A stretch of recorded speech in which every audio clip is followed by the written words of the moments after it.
you, Dr. Anand, Murli, and thanks for this wonderful opportunity and this webinar. So I'll be presenting my case on a challenging case of white dot syndrome. So we had a 24-year-old woman who presented almost 4 years ago with decreased vision in the left eye almost for 5 days. And she had a history of an episode of fever preceding these ocular complaints. So she was more symptomatic in the left eye with vision going down to 660. Although her vision in the right eye was also little decreased, 612, but she was not really symptomatic in that eye. So the OCT in both the eyes showed some kind of hyperreflectivity in the outer retinal layers. There was no fluid as such. And we can see the choroid is quite thickened in the left eye as compared to the right eye. So there was a lesion in the right eye also, near to between the disc and the fovea. But we saw these multiple hypopigmented active lesions deep in the choroid in the left eye. So a combined fluorescein and ICG showed these lesions to be hypo from hypo to hyperfluorescence on the fluorescein. And did not really show any leakage of the dye.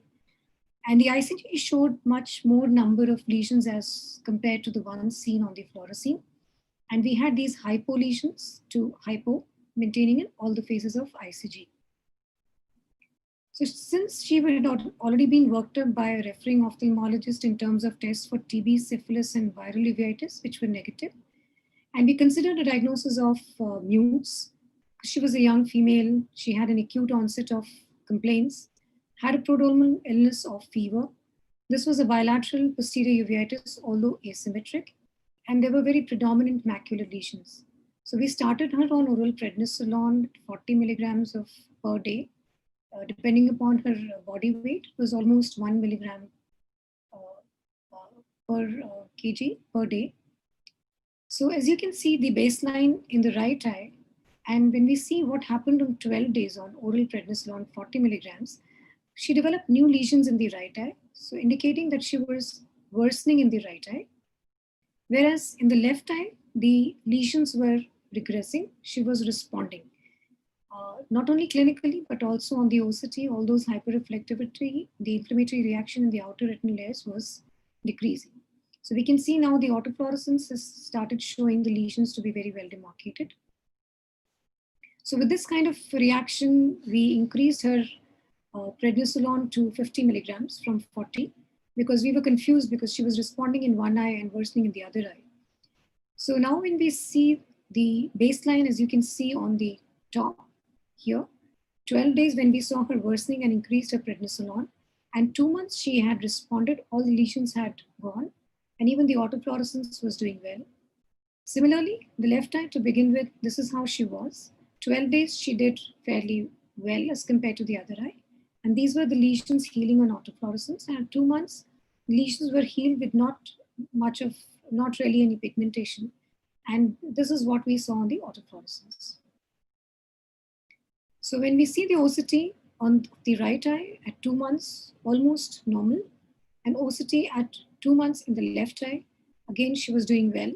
And there were some defects in the outer retinal layers in the photoreceptors. So we gradually tapered her steroids and stopped. So she did fine. She remained in remission for almost 2.5 years. When she came back to us in June 2019, it was last year, and now she comes with decreased vision in both the eyes. And this time her inflammation was limited to the anterior segment. As you can see here, she had cells in both the eyes. Predominantly, she had these mutton fat KPs in the left eye and a lot of pigment on the anterior lens surface, although there were no posterior synecdoche. Now, with this kind of challenge, this time we dilated her fundus and did not find any lesions, and the OCT was normal in both the eyes. So this time we took her aqueous tap from the left eye where she had granulomatous inflammation, and the PCR was positive for MTB. So we started her on topical steroids and administered ATT. So this is almost at 2 weeks where the inflammatory reaction in the anterior segment subsided. She became quiet, and the fundus was normal as she presented 15 days ago, and started developing a little bit of cataract in the left eye. So to summarize this case, this disease began as a primary choriocapillarypathy in 2016, when probably the working diagnosis was Muse. She responded to oral steroids in the left eye, but worsened in the right eye initially, and then responded well to an increased dose of oral steroids. She remained in remission for 2.5 years, and she was coming for a regular follow-up. Then she came back with a recurrence in the anterior segment when the TB PCR was positive in 2019. The fundus lesions had healed well, did not show any scarring or pigmentation, and did not show any recurrence. Now, the points of discussion in this case: was it really Muse to begin with? But the course of the disease, as we see over 2.5 to 3 years, is not consistent with Muse. It showed a variable response to steroids. She came back with a recurrence in the anterior segment. Was it a TB choroiditis? Again, no. We really don't know, because the presentation of the disease was not consistent with the manifestations of TB choroiditis, like serpiginous like choroiditis, seeing the morphology of the lesions, the TB tests being negative, and the TB lesions heal very characteristically when they heal. They have a very characteristic scarring in the fundus. Or was it a different phenotype that she came with 2.5 years later? Was it one disease early to begin with, and developed another disease in the same patient? So what is the final diagnosis? So I leave it to the panelists for discussion. Thank you, Rima, for a very interesting case. It's always a pleasure to see inflammation being discussed in a retina webinar. So I think the main things here are two. First of all, whether we were dealing with the case of Muse indeed. From the very start, could it have been different white dot syndrome? Could it have been AMPP? Because there are certain challenges, with the presentation. For one, on the ICG itself, the fluorescein, you saw that there was the early hypo remained till the end, which is not very typical of Muse. It goes from early hypo to hyper, and that usually early hypo remaining as hypo is usually seen with AMPP. Yes, it was bilateral and asymmetric. Then the second thing is the big gap with 2.5 years later coming up as a predominantly anterior uveitis. Could this have been some sort of a reinfection of maybe a TB happening, in the intervening period? And what you saw secondarily in the last episode have been just, coincidental TB infection, because you didn't see any reactivation in the fundus. And have you ever seen AMPP or a Muse-like picture in a case of a presumed intraocular tuberculosis? And was Muse, Mantoux done in the intervening period to see whether it was, a TB infection? So a lot of points to discuss. We'll start with Vas again, and we'll go on from there. Yeah, thanks, Anand, and thanks for the really a beautiful case. Yeah, so I think that this is AMPI. One of the things that, again, whether the TB caused an AMPI-like disease, that we can get into that discussion. But in terms of the phenotype, I believe that this is an AMPI phenotype in terms of the presentation.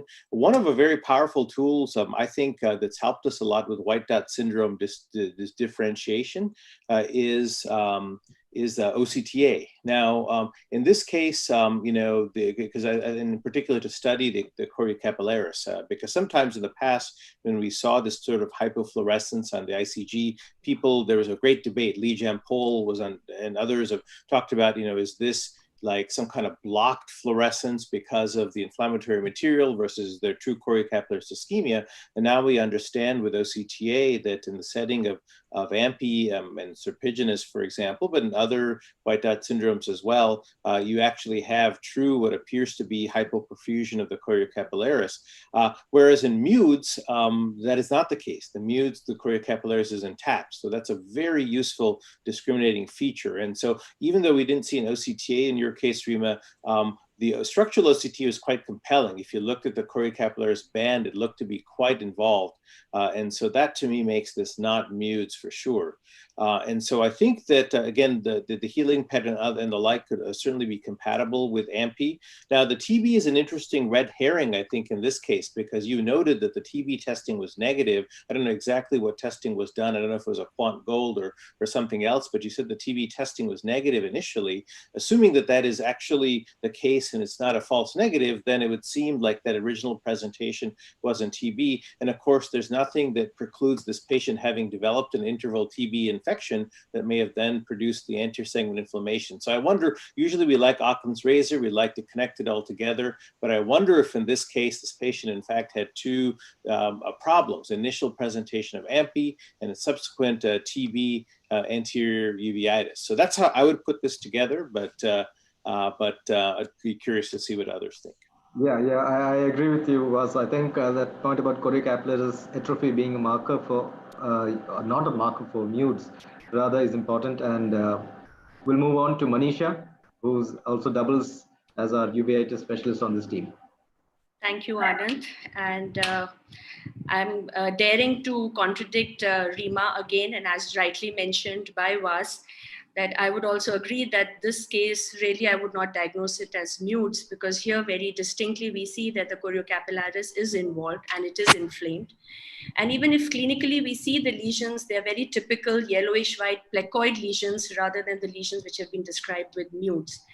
It has also been described in literature that sometimes the serpiginous choroiditis can initially start as APM-PPE, which subsequently will project as a more typical serpiginous choroiditis. And if we see the healing pattern of one of the images of autofluorescence, which was shown by Rima in the right eye, which was nasal to the foveal area, there is a small patch which is now starting to develop as a serpiginous pattern of the choroiditis.